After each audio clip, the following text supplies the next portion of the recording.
So what is tithing? What are its origins? Just why do we do it? Hey, let's talk about it.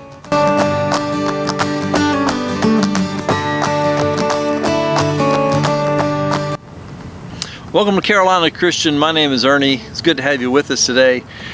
And if this is your first time here, thank you so much for stopping by. I appreciate it. I hope that this channel is a blessing to you, and I hope you take away some value with this video.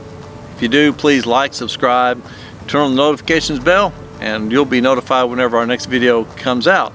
If you're returning, thank you so much for coming back. So what is tithing? Where does it come from? And why do we do it? Good question. It has its roots in Genesis. Genesis chapter 4, we see the first brothers, okay? They've grown up. Apparently Adam and Eve have taught them something about thanking God for, clothing their nakedness, clothing their sin, covering their sin by way of killing an animal and using animal skin to cover their nakedness or cover their sin. And so we see Cain and Abel following that same footstep, following that same example that their parents apparently had taught them. Well, of course, Cain and Abel have two different points of view, and not exactly sure what Cain was thinking. Cain, he's thinking, well, here's the work of my hands, and so here's my offering.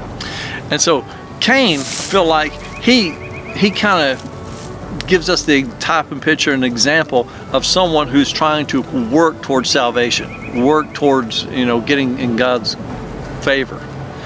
Abel, on the other hand, he exemplifies and demonstrates God's grace and mercy towards us in having a blood sacrifice, basically, that needs to cover our sins, which is basically symbolic of what Jesus is going to do later in washing our sins away. So we have a type and picture of giving back to God, giving Him thanks for what He's done, and plus also our ultimate sacrifice in Jesus. So there's the foundation of giving back to God, but we don't see anyone giving a tithe until chapter 14 of Genesis, and that's Abram. So Abram has gone off to war. He's gone and gotten his family members back, Lot and all of his family members and stuff. They've won the victory of the battle, and they're on their way back. Now, upon returning, they come across Melchizedek, okay? Some say Melchizedek, either or. And he is the king of Salem, or priest of Salem. Now, Salem is also known today as Jerusalem. And so he gives that 10th part of the captured stuff, okay, to the king of Salem.